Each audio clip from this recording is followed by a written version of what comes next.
প্যান্ডেল আর candle এই দুটো যদি ঠিকঠাকভাবে চিনতে পারো তাহলে তোমার লাইফটা অনেক ইজি হয়ে যাবে। সেদিন তোমাদের ঢুকতে সুবিধা হবে, বেরোতেও সুবিধা হবে। যেমন ধরো তোমরা যদি দুর্গাপুজোর প্যান্ডেল, লক্ষ্মী পুজোর প্যান্ডেল, বিয়ে বাড়ির প্যান্ডেল, অন্নপ্রাশনের প্যান্ডেল এই সমস্ত কিছু ঠিকঠাকভাবে চিনতে পারো তাহলে কি হবে, তোমাদের ঢুকতে সুবিধা হবে। একবার ভেবে দেখো, বিয়ে বাড়িতে তুমি শ্রাদ্ধের গিফট নিয়ে ঢুকে বললে, শ্রাদ্ধের ড্রেস পরে ঢুকে বললে, আবার শ্রাদ্ধের বাড়িতে তুমি অ্যানিভার্সারির গিফট নিয়ে ঢুকে বললে, কেমন একটা কেলো হয়ে যাবে না? কেলো যাতে না হয় সেই জন্য তোমাকে প্যান্ডেলটা ঠিকঠাকভাবে চিনতে হবে। এবার চলে এসো ক্যান্ডেলে। তুমি ক্যান্ডেল যদি ঠিকঠাকভাবে চিনতে পারো তাহলে ক্যান্ডেলে কোথায় ঢুকতে হবে, কখন ঢুকবে, কত রিস্ক থাকবে, কত ক্যাপাসিটি থাকবে, কত পজিশন সাইজ থাকবে, কি এসএল থাকবে, সব বুঝতে পারবে। তারপর এই ক্যান্ডেলটাকে ভালো করে চিনতে হবে। এই সিরিজে আমি তোমাদের একটা একটা করে ক্যান্ডেল শেখাবো, খুব ইজি আর সহজ। দেখো আমি যেগুলো বলবো এগুলো এরকম নয় যে এগুলো আমিই নতুন বলছি, আমি পৃথিবীর সেরা, আমি বস, এসব বাজে কথা। সেম জিনিস ইন্টারনেটেও আছে, শুধু খুঁজতে হবে। হ্যাঁ, একটা সমস্যা যেটা হচ্ছে বাংলাতে নেই, বাংলাতে আমি পাইনি অ্যাটলিস্ট। সেম জিনিস আমি তোমাকে একটু বাংলায় বলবো, এই আর কিছু না।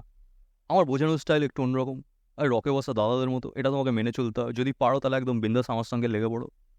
দেখো আমি অনেক আলতু ফালতু উদাহরণ দেবো, একদম আউট অফ দ্য টপিক উদাহরণ দেবো। এটা আমার আমার ন্যাচারাল স্টাইল, আমি এরকমভাবেই উদাহরণ দিই। আর সেটা তোমার রিয়েল লাইফের সঙ্গে তুমি তুলনা করতে পারবে, তাতে কী হবে, তুমি শিখতে সুবিধা হবে। আমার কথা হচ্ছে বিশাল জ্ঞান দিলাম, টেকনিক্যাল টার্ম ইউজ করলাম, হামবড়া তামবড়া ভাব করলাম, কিন্তু স্টুডেন্টরা কিছু শিখতে পারলো না। তাতে কী লাভ? আমি হচ্ছে যতটা সিম্পল, যতটা সরলভাবে বোঝানো যায় সেভাবে বোঝাবো। বুঝতে কোনো অসুবিধা হলে কমেন্ট করবে। সবচেয়ে বেশি যে কমেন্টগুলো আসবে সেই কমেন্ট দিয়ে হয়তো আমি আবার তোমাদের একটা ভিডিও বানিয়ে দেবো। সিম্পল। আজকে যে ক্যান্ডেলের ব্যাপারে কথা বলবো সেটা হচ্ছে হারামি ক্যান্ডেল। তোমরা যারা ট্রেডিং করো তারা অবশ্যই জানবে ক্যান্ডেল কীভাবে তৈরি হয়, ক্যান্ডেল কীভাবে ক্লোজ হয়। না হলে আমি সেটা নিয়েও একটা বেসিক জানিয়ে দেবো। ক্যান্ডেল তো সবাই জানে রেড হয়, লাল হয়, কিন্তু কীভাবে রেড হয়, কীভাবে লাল হয়, তার পেছনে কী লজিক সেটা তোমাকে আমি বুঝিয়ে দেবো। মনে করো এটা একটা ক্যান্ডেল, এই হচ্ছে আমার টঙ্কা, এই হচ্ছে টঙ্কা, মানে এটা হচ্ছে আমার উপরের উইক্স, এটা হচ্ছে নিচের উইক্স। তোমরা আবার টঙ্কা বলো না, লোকে কিন্তু কানের গলায় লাগাবে, এটা হচ্ছে আমার ভাষা। আচ্ছা, এই ক্যান্ডেলটা থেকে কী বুঝতে পারছো? এই ক্যান্ডেলটা দেখে জেনারেলি কিছু বোঝা যাবে না যতক্ষণ তোমাকে আমি কালার করে দেবো, তাই না? কিন্তু এটুকু তো বুঝতে পারবে এইটা হচ্ছে ক্যান্ডেলের লো, এটা হচ্ছে ক্যান্ডেলের হাই। আর ক্যান্ডেলটা হয় এখানে ক্লোজ করেছে, নয় এখানে ক্লোজ করেছে, হয় এখানে ওপেন করেছে, নয় এখানে ওপেন করেছে। এই ক্যান্ডেলের পুরো গঠনটা তোমরা যেদিন বুঝতে পারবে সেদিন স্বাভাবিকভাবেই ক্যান্ডেল দেখেই বুঝতে পারবে। কিন্তু এখন আমি যেটা বোঝাচ্ছি সেটা সম্পূর্ণ বেসিক, যাদের কোনো নলেজ নেই তাদের জন্য। সুতরাং যারা জানো তারা বেশি তেড়িবেড়ি করবে না, যে এ তো বাচ্চাদের জিনিস, এ কী শেখাচ্ছে, তোমরা চুপচাপ বসে থাকো। আমার কথা হচ্ছে যারা একদম জানে না তাদেরকে নিয়ে এগোতে হবে, তো সেই জন্য আমি একটু বেসিক থেকে বলছি, ঠিক আছে? এবার এই ক্যান্ডেলটা যদি গ্রিন হয় তাহলে কি বুঝতে হবে? এখানে ওপেন হয়েছে, এখানে ক্লোজ হয়েছে। যদি রেড হয় তাহলে বুঝতে হবে এখানে ওপেন হয়েছে, এখানে ক্লোজ হয়েছে। বুঝে গেল? চলো এবার হারামি ক্যান্ডেলস্টিকটা প্যাটার্নটাতে বোঝার চেষ্টা করি। দেখো হারামি ক্যান্ডেলস্টিক এরকম দেখতে লাগে। কালার যেও না, আগে তোমরা বোঝার চেষ্টা করো। হারামি ক্যান্ডেলস্টিক সবসময় দুটো ক্যান্ডেল নিয়ে তৈরি হয়, একটা ক্যান্ডেল না, মাথায় রাখবে দুটো ক্যান্ডেল নিয়ে। এই দুটো ক্যান্ডেল মিলে একটা প্যাটার্ন তৈরি হয়, এই প্যাটার্নটা দেখেই তোমরা বুঝতে পারবে হারামি। হারামি তোমরা কাদেরকে বলো? যারা বিশ্বাসঘাতকতা করে, উল্টো দিকে চলে যায়, মানে তোমার সঙ্গে প্রমিস করলো একসাথে যাবো, পড়াশ করে অন্যদিকে চলে গেল। তোমরা দুই বন্ধু ছোটোবেলা থেকে প্রতিজ্ঞা করেছো একই স্কুলে পড়বে, একই কলেজে পড়বে, একই গার্লফ্রেন্ডকে বিয়ে করবে, একই ওটা বাদ দিয়ে একই গার্লফ্রেন্ডকে না, আলাদা গার্লফ্রেন্ডকে বিয়ে করবে, একই জায়গায় চাকরি করবে, সব প্রমিস করেছো। করার পরে হঠাৎ তোমার বন্ধুরা দেখলে দুম করে ইঞ্জিনিয়ারিং চলে গেল, তুমি এটা পড়ে রইলে এই আর্টসে। আর তুমি বলে সারা বিশ্বাসঘাতক, একসঙ্গে প্রমিস করেছিলাম, মানে হারামি। এবার সব রিভার্সাল ক্যান্ডেলগুলোকে যেন হারামি বলো না, আমি এটাকে বোঝাচ্ছি, এটাও বোঝো। এই প্যাটার্নের প্রথম ক্যান্ডেলটা নোটিস করো। প্রথম ক্যান্ডেলটা দেখো, একটা বড় বডি, বিশাল বডি। দ্বিতীয় ক্যান্ডেলটা এই বডির মাঝখানে আছে, দেখতে পাচ্ছ? এখন একটা জিনিস নোটিস করবে যে বড় ক্যান্ডেলটা ক্লোজ হওয়ার পরে দ্বিতীয় ক্যান্ডেলটার কোনো অংশই বড় ক্যান্ডেলের বাইরে যেতে পারেনি, পুরোটাই এই ক্যান্ডেলের পেটের ভেতরে। এখান থেকে দাগ টানো, এখান থেকে দাগ টানো, পুরোটাই এই ক্যান্ডেলের ভেতরে। তাহলে মাথায় কি রাখতে হবে? হারামি প্যাটার্ন সবসময় দুটো ক্যান্ডেল নিয়ে গঠিত হয়। আমরা পয়েন্ট করি, হারামি প্যাটার্ন দুটো ক্যান্ডেল নিয়ে প্যাটার্ন তৈরি হচ্ছে। 2 নম্বর পয়েন্টটা কি? আগের ক্যান্ডেলটার বডি পরের ক্যান্ডেলের বডির চেয়ে বড়। শুধু তাই নয়, মেইন পয়েন্ট হচ্ছে পরের ক্যান্ডেলটা আগের ক্যান্ডেলের বডির পুরোপুরি ভেতরে থাকবে। এটা হচ্ছে 2 নম্বর পয়েন্ট। হারামি প্যাটার্ন দু রকম হয়, একটা হচ্ছে বুলিশ প্যাটার্ন, 2 নম্বরটা হচ্ছে বিয়ারিশ। এই দুটো হারামি প্যাটার্ন আছে। এখন বুলিশ প্যাটার্নটা কি করে দেখো, এটা হচ্ছে বুলিশ হারামি। বুলিশ হারামিতে কি হয়, বুলিশ হারামিটা সবসময় ডাউন ট্রেন্ডের মার্কেটে ঘটে। ডাউন ট্রেন্ডের মার্কেট বা ডাউন ট্রেন্ডের ক্যান্ডেল হতে পারে, এরকম নয় যে সারাদিন সারা বছর ধরে ডাউন ট্রেন্ড চলছে, তখনই হবে। 5 মিনিটের প্যাটার্নে হতে পারে, 15 মিনিটসের প্যাটার্নে হতে পারে, 30 মিনিটসের প্যাটার্নে হতে পারে, 1 মিনিটের প্যাটার্নে হতে পারে। বাট চেষ্টা করবে সবসময় 5 মিনিটের প্যাটার্নটা ফলো করতে। আর যদি ইন্টারডে করো তাহলে 15 মিনিটস করাটা আমার মনে হয় বেটার। স্ক্যাল্পিংয়ের জন্য 5 মিনিট বা 1 মিনিট বেটার, বাট চেষ্টা করো 15 মিনিটস বা 5 মিনিট ফলো করতে। মার্কেট ডাউন ট্রেন্ড চলছে, ডাউন ট্রেন্ড চলতে চলতে প্রথমে একটা লাল ক্যান্ডেল তৈরি হবে। লাল ক্যান্ডেল তৈরি হওয়ার পরে দেখো, আগে এই লাল ক্যান্ডেল সাইকোলজিটা বোঝো। লাল ক্যান্ডেলটা এর আগেও ক্যান্ডেল ছিল, এর আগে ক্যান্ডেল ছিল যেটা ডাউন ট্রেন্ড হতে হতে এসছে। এই চার্টটা দেখলে বুঝতে পারবে, এই যে নামতে এসছে। আসার পরে এই ক্যান্ডেলটা দেখো লাল হয়েছে, তার মানেটা কি? এটা এবার যখন জুম করে এখানে দেখবে তখন বোঝো। এই দেখো এখানে দেখাচ্ছি, এখানে দেখো এই ক্যান্ডেলটা ওপেন হয়েছে কোথায়? এখানে ওপেন হয়েছে। ওপেন হওয়ার পরে এতটা উপরে গেছিল, কিন্তু আলটিমেটলি নামতে এতটাও নেমেছিল, ক্লোজ দিয়েছে কোথায়? এখানে। অর্থাৎ ওপেন যেখানে তার চেয়ে নিচে ক্লোজ দিয়েছে, তার মানে নেগেটিভ রেড ক্যান্ডেল। এটা সিম্পল ব্যাপার। এখন এই ওপেন এখানে, ক্লোজ এখানে, এটা তো বুঝলাম। তারপরের ক্যান্ডেলটা জেনারেলি কি হয়, আমার হয়তো নিচে হলো, ওপেন হলো, হয়তো তারপরে উপরে গিয়ে গ্রিনে ক্লোজ হলো, এরকম হতে পারে। কিন্তু হারামি ক্যান্ডেলের ক্ষেত্রে কি হয়, নেগেটিভ ক্যান্ডেলগুলো পরপর ঘুরছে, বাট সাডেনলি এটা গ্যাপ আপ ওপেন করলো। গ্যাপ আপ মানে কি? দেখো এখানে ক্লোজ হয়েছে, এই ক্যান্ডেলটার ওপেন কোথায় হয়েছে? এখানে। তাহলে এখানে ওপেন হয়েছে আর আগের ক্যান্ডেলটা এখানে ক্লোজ হয়েছে, তার মানে এটা গ্যাপ আপ ওপেন হয়েছে। তাহলে গ্যাপ আপ ওপেন হওয়ার পরে এ কিন্তু আর আগের ক্যান্ডেলের নিচে নামেনি, কোনোভাবে আগের ক্যান্ডেলের নিচে নামেনি। এই দেখ, এটার উইক হচ্ছে এখানে, অর্থাৎ এই ক্যান্ডেলটা এই পর্যন্তই নেমেছিল, এর নিচে নামেনি। আর কোথায় ক্লোজ হয়েছে? এইখানে ক্লোজ হয়েছে। তার মানে গ্যাপ আপও হয়েছে প্লাস পজিটিভও ক্লোজ দিয়েছে। এই প্যাটার্নটা বুলিশ রিভার্সালের সংকেত দেয়। তার মানে হচ্ছে নেগেটিভ হতে হতে মার্কেট একটা জায়গায় স্ট্যাগনেন্ট হয়ে গেছে, এবার মার্কেট উপরের দিকে যাবে। তো এটা হচ্ছে বুলিশ হারামি। সামারাইজ করা যাক কি হলো। প্রথমে হচ্ছে দেখতে হবে নেগেটিভ মার্কেটে চলছে, নেগেটিভ ক্যান্ডেল হতে হতে একটা পজিটিভ ক্যান্ডেল হবে, যেটা আগের ক্যান্ডেলের মাঝখানের বডির ভেতরেই শেষ হচ্ছে এবং শুরু হচ্ছে। তাহলে এই ক্যান্ডেলটার আগের ক্যান্ডেলটা থাকবে রেড, পরের ক্যান্ডেলটা থাকবে গ্রিন। বুলিশ হারামি মানে কি? আগের ক্যান্ডেল রেড, পরের ক্যান্ডেল গ্রিন। আগের ক্যান্ডেল রেড ক্যান্ডেলের পেটের ভেতরে গ্রিন ক্যান্ডেল, এটা হচ্ছে বুলিশ হারামি। ঠিক আছে, এবার চলা যাক বিয়ারিশ হারামিতে। মার্কেট চলছে আপ ট্রেন্ড, ভালো করে বোঝো, মার্কেট চলছে আপ ট্রেন্ড। আপ ট্রেন্ড চলতে চলতে একটা গ্রিন ক্যান্ডেল হলো, কনসেপ্টটা সেম কিন্তু উল্টো। এই গ্রিন ক্যান্ডেলটা দেখো আমার এখানে ক্লোজ হয়েছে যেহেতু গ্রিন ছিল, কিন্তু তার মাঝখানে দুম করে একটা গ্যাপ ডাউন ওপেন হলো। গ্যাপ ডাউন কোথায়? এখানে। কি দেখে বুঝবে? এখানে দেখো, এই যে এইটা দেখে বুঝতে পারবে এখানে গ্যাপ ডাউন ওপেন হয়েছে, এবং এই আগের বুলিশ ক্যান্ডেলটার উপরে কিন্তু যেতে পারেনি। প্রথমত এটা গ্যাপ ডাউনে খুললো এবং আগের ক্যান্ডেলটা পার করে যেতে পারলো না কোনো মতেই, ইভেন উইকও যায়নি, এবং শেষমেশ আগের ক্যান্ডেলের বডির ভেতরে এটা ক্লোজ করলো রেড হয়ে। এটা হচ্ছে বিয়ারিশ রিভার্সালের সংকেত দেয়। মার্কেট আপ ট্রেন্ড চলছে, একটা বড় গ্রিন ক্যান্ডেল, তার মাঝখানে একটা ছোট রেড ক্যান্ডেল গ্যাপ ডাউন করলো এবং রেডেই ক্লোজ করলো।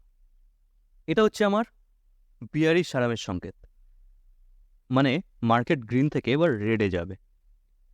কিন্তু বিষাক্ত বাণী হিসাবে তোমরা একটা কথা সবসময় মাথায় রাখবে, কোনো ক্যান্ডেল দেখেই কিন্তু ঝাঁপিয়ে পড়বে না। কোনো ক্যান্ডেলে কিন্তু 100% গ্যারান্টি দেয় না, কোনো ক্যান্ডেল 100% গ্যারান্টি দেয় না। তাহলে তোমাকে কি করতে হবে? এই যে প্যাটার্নটা তৈরি হলো, তার মানে তোমাকে কি বোঝাচ্ছে? এটা বিয়ারিশ হারামি, মানে বিয়ারিশ রিভার্সাল দিতে পারে। সেটা কী দেখে কনফার্ম হবে? তারপরে যখন আরও একটা রেড ক্যান্ডেল তৈরি হবে, বা তুমি যদি বুলিশের ক্ষেত্রে ধরো তুমি দেখবে এরপরে যদি আরও একটা গ্রিন ক্যান্ডেল তৈরি হয় যেটা আগের দুটো ক্যান্ডেলের ওপরে যাচ্ছে, তখন কিন্তু তুমি একটা স্ট্রং সিগন্যাল পাবে। যারা হাই রিস্ক নাও তাদের জন্য এই ছোট ক্যান্ডেলের উপরে কোথাও একটা এন্ট্রি নিলে যথেষ্ট। কিন্তু আমি বলবো সেফ এন্ট্রি নাও। সেফ এন্ট্রিটা কি? সেফ এন্ট্রি হচ্ছে এই পুরো প্যাটার্নটা ক্লোজ হলো, তুমি দেখতে পাচ্ছ, তারপরে যে ক্যান্ডেলটা সেটাকে ক্লোজ হতে দাও। বুলিশের ক্ষেত্রে বুলিশ, বিয়ারিশের ক্ষেত্রে বিয়ারিশ। তোমরা হারামি ক্যান্ডেল আইডেন্টিফাই করে ফেলেছো, কনফার্মও হয়ে গেছো পরের ক্যান্ডেলটাতে, এবার এন্ট্রি নিয়েছো, স্টপ লস কোথায় রাখবে? দেখো বুলিশের ক্ষেত্রে বা বিয়ারিশের ক্ষেত্রে কনসেপ্টটা সেম। যেখান থেকে আমার র্যালিটা উঠবে সেটা আমার প্রাইমারি স্টপ লস, ভালো করে বোঝো। এবার তোমরা মনে করো এই ক্যান্ডেলে এন্ট্রি নিয়েছো, তোমরা যারা কনজারভেটিভ, কম ছোট স্টপ লসে কাজ করো, তারা এখানে স্টপ লস রাখতে পারো। অর্থাৎ আগের ক্যান্ডেলটায় যেটা পেটের মধ্যে বন্ধ হয়েছে সেই ক্যান্ডেলটার লো তোমরা স্টপ লস হিসেবে রাখতে পারো। কিন্তু যারা সেফ ট্রেডিং করো, একটু এসএলটা বড় রাখতে পছন্দ করো, তাদের এসএলটা হচ্ছে এখানে রাখাটা বেশি সেফ। তার কারণ হচ্ছে আজকাল মার্কেটে খুব স্টপ লস হান্টিং হয়, এটা দেখবে দুম করে এখানে এসে আবার উপরে চলে গেল। তো সেক্ষেত্রে তোমার এই জায়গায় যে স্টপ লসটা রেখেছিলে সেটা কিন্তু হিট হয়ে গেল, কিন্তু এই যে স্টপ লসটা সেটা থেকে গেল। বিয়ারি সারামির ক্ষেত্রেও তাই। তোমরা যদি এই ক্যান্ডেল এন্ট্রি নিয়ে থাকো, এর ঠিক উপরে মানে যেটা পেটের মধ্যে ছিল ছোট রেড হারামি ক্যান্ডেলের একটা বাচ্চা, সেইখানটা তুমি স্টপ লস রাখো। আর যারা আরেকটু সেফ খেলতে চাও, তা যেখান থেকে মার্কেটটা ট্রেন্ড হয়েছিল অর্থাৎ এইটা, এখানে স্টপ লস রাখো। মার্কেটে সবসময় স্টপ লস রেখে কাজ করাটা দরকার। তোমার স্টপ লস হিট করুক, তাতে তোমার কিছুটা পয়সা নষ্ট হবে, কিন্তু তোমার অনেক পয়সা বেঁচে যাবে। এটা একটা প্রিন্সিপাল। তোমাদের যত ভিডিও আসবে সামনে আমি সব বোঝাবো। এখন দেখো, তোমরা অনেকেই ভাবতে পারো এই যে বাংলায় লেখা চার্ট, একটু মার্কেটিং করে নিই, বুঝলে? এই বাংলায় লেখা চার্ট এগুলো কোথায় পাবে? এই বাংলায় লেখা চার্ট বই এটা কোথাও পাবে না। ক্যান্ডেল স্টিকের উপরে এই যে সুন্দর বাংলায় চার্ট বোঝানো রয়েছে, সুন্দর এখানে এক্সপ্লেন করা হয়েছে ছবি দিয়ে, কীভাবে কী হয়েছে, কোন ক্যান্ডেলের কী ট্রেন্ড, মার্কেট পজিটিভ থেকে নেগেটিভ চলে যেতে পারে, এই যে ইন্ডিকেটর, এরকম সুন্দরভাবে বাংলায় ক্যান্ডেলস্টিক বই কোথায় পাবে? দেখো, আমি এখনও পর্যন্ত বাংলায় ক্যান্ডেলস্টিকের কোনো বই পাইনি। সেই জন্য আমি আমার স্টুডেন্টদের জন্য, যারা অনলাইন বা অফলাইন আমার সঙ্গে জড়িত থাকে, তাদের জন্য আমি একটা বই অনেক দিন আগেই পাবলিশ করেছিলাম, যেটা অ্যামাজনেও পেয়ে যাবে তোমরা। বাংলায় খুব সহজে, ইজি, সরল ভাষায় ক্যান্ডেলস্টিক, এটা দেখো। এই বইটা অনেক কাজে ব্যবহার হতে পারে। তুমি যদি প্রিন্ট করে তোমার ঘরে রেখে দাও, তোমার ডেস্কে রেখে দাও, যেটা আমার সমস্ত স্টুডেন্টরাই করে, তারা প্রিন্ট করে ডেস্কে রেখে দেয়। প্রতিনিয়ত যখন এরকম একটা চার্ট দেখতে থাকবে, তখন তোমাকে কিন্তু এই চার্টগুলো মুখস্থ রাখতে হবে না, কোন দিকে গেলে কোথায় যাবে, কার ভেতরে কে ক্লোজ করেছে। এটা প্রিন্ট করে ডেস্কে রাখলে কি হয়, ডেস্কে বা তোমার শোয়ার ঘরে বা খাটের পাশে বা তোমার হাতে যেখানে খুশি রাখতে পারো, বা তোমার পিডিএফ কপি তোমার মোবাইলে থাকলো, বাসে ট্রেনে যেখানে তুমি যাচ্ছ একবার দেখে নিলে, সবসময় এটা দেখতে দেখতে তোমার চোখটা এটা তৈরি হয়ে যাবে। এই ক্যান্ডেলগুলো তখন মুখস্থ রাখতে হবে না, যে কোনটার পরে কোনটা হলে কি হবে, এটা তখন দেখতে দেখতে আইডেন্টিফাই করে নেবে। তোমরা আকাশে যখন মেঘলা হয়, আর যেদিন কম মেঘলা হয়, তোমরা দেখে কিন্তু বুঝতে পারো আজকে বৃষ্টি হবে বৃষ্টি হবে না। তোমাদের কিন্তু শেখায়নি, তোমরা ছোটোবেলা থেকে দেখে দেখে দেখে দেখে বুঝে গেছো কোন মেঘে বৃষ্টি হতে পারে, কোন মেঘে বৃষ্টি না হতে পারে। সেরকমভাবে এই ক্যান্ডেলগুলো যদি দেখতে থাকো রোজ, আর এইটা এক লাইন করে পড়তে থাকো, দেখবে রেগুলার তোমার মধ্যে ইম্প্রুভমেন্ট আসছে। তুমি নিজে নিজে ক্যান্ডেল দেখেই একবারে চিনে যাচ্ছ যে এই ক্যান্ডেলের কী কাজ আর এই ক্যান্ডেলে কী হতে পারে। এখন এই ক্যান্ডেল বুকের সাথে সাথে এটা একটা জার্নাল বুক অ্যাজ ওয়েল। তুমি এইটা যদি প্রিন্ট করে তোমার ডেস্কে রাখো, তুমি এই ক্যান্ডেল থেকে কী শিখলে, বা তুমি ইন্টারনেট থেকে বা ইউটিউব থেকে আরও কিছু শিখলে, সেটা তুমি এখানে নোট করতে পারো। এখানে নোট করার সাথে সাথে আরও একটা জিনিস আছে, নিচেই দেখবে একটা স্পেস আছে। তুমি এই ক্যান্ডেলটা স্টাডি করে হয়তো কখনো কখনো ট্রেড নেবে। এখানে অনেক অজস্র ক্যান্ডেল আছে, যেগুলো প্রাইমারি ক্যান্ডেল আছে, মার্কেট ট্রেড করার জন্য লাগে। সেই সমস্ত ক্যান্ডেলের অজস্র এরকম পেজ আছে। সেই পেজে কোনো একটা ক্যান্ডেলে তুমি মনে করো ট্রেড নিলে, এখানে দেখো ট্রেড 1, ট্রেড 2 এরকম লেখা আছে, যেটা ট্রেডিং জার্নাল নামে পরিচিত। ট্রেডিংয়ের জগতে ট্রেডিং জার্নাল নামে পরিচিত। এর বইগুলো অনেক মূল্যবান হয়, এই ট্রেডিং জার্নালের বুকগুলো একটু দামি হয়। তো এখানে কি হয়, এখানে একজন ট্রেডার রোজ কি করে তার হিসেব লিখে রাখে। তোমরা সাদা খাতায় করতে পারো, এরকম কোনো দরকার নেই, একটা ফর্মাটই থাকবে। তোমরা একটা সাদা নোটপ্যাডেও লিখতে পারো। তো এখানে একটা জায়গা আছে, তুমি প্রিন্ট করার পরে মনে করো এই ট্রেডটাতে এই প্যাটার্নে তুমি একটা ট্রেড নিয়েছো। ট্রেড নেওয়ার পরে তুমি এখানে লিখে রাখছো যে কত তারিখ, এখানে দেখো ডেট আছে, তুমি তারিখ লিখছো এখানে। নোট, তুমি এখানে কি ট্রেড নিয়েছিলে, কত টাকা লাভ করেছো বা কত টাকার লস করেছো, কি ভুল হয়েছিল, বা মার্কেট এই ট্রেন্ডটাকে ইগনোর করেছে, বা কি হয়েছে, এই অবজারভেশনগুলো যদি লিখে রাখো, দেখবে 5টা থেকে 6টা ট্রেডের পরে তুমি এখান থেকে আরও একটা আউটপুট, যেটা এক্সপিরিয়েন্সের মাধ্যমে হয়, আমি বা যে কোনো ট্রেডার যারা এক্সপিরিয়েন্স থেকে আসে, তারা যেভাবে অটোমেটিক্যালি ধরে ফেলে, তুমিও ধরতে পারছো। যে এই 5টা 7টা ট্রেড তুমি যদি মনিটর করো, দেখবে তুমি তোমার ভুলগুলো বুঝতে পারছো, বা কি করলে প্রফিট হচ্ছে বা কি করলে প্রফিট হচ্ছে না, এই ক্যান্ডেলে কীভাবে ট্রেড করলে প্রফিট হচ্ছে সেটা তুমি ধরে ফেলবে। এটা একটা সম্পূর্ণ পিডিএফ ইবুক, যেটা তুমি তোমার মোবাইলে, ডেস্কটপে, যেখানে খুশি পড়তে পারো, রাস্তাঘাটে, বাসে, যেরকম বলেছি তুমি সবসময় দেখতে পারো। তো এত ইজিলি বোঝানো হয়েছে। আমি বানিয়েছি বলে সেটা নয়, আমি বানিয়েছি বলে নয়, যেখানে খুশি তুমি যদি বাংলায় ক্যান্ডেলস্টিকের বই পাও, অবশ্যই সংগ্রহ করার জন্য বলবো। তবে এই বইটা এত সস্তায়, এত সুন্দরভাবে বোঝানো হয়েছে, plus print ready copy, poster ready copy, মানে তুমি এটা ডাইরেক্টলি প্রিন্ট করে পোস্টার হিসেবে ব্যবহার করতে পারো। এত সুন্দরভাবে এখানে ট্রেডিং জার্নাল দেওয়া হয়েছে, সমস্ত মেন ক্যান্ডেলগুলোর সম্বন্ধে বোঝানো হয়েছে, যেগুলো তুমি সব যদি রপ্ত করে ফেলো, তাহলে তো ভাই কোনো কথাই নেই। মোটামুটি তুমি ক্যান্ডেলস্টিকটা অনেকটাই গ্রিপ করে ফেলতে পারো। আমি বলছি না ক্যান্ডেলস্টিক সব শিখে গেলে সে মহারাজা হয়ে যায়, যে বলে সেটা ভুল ধারণা। তবে ট্রেডিংয়ের একটা বড় পার্ট তুমি শিখে গেলে। আচ্ছা, বেশি গেজিয়ে লাভ নেই। এই বইটা সংগ্রহ করতে গেলে ফটাফট তো লিঙ্কে আমি ডিসক্রিপশন দিয়েছি, ওখান থেকে সংগ্রহ করতে পারো। আর যদি সংগ্রহ করতে না চাও, ঘরে ঢুকে বোম মেরে আসবো বলে দিলাম।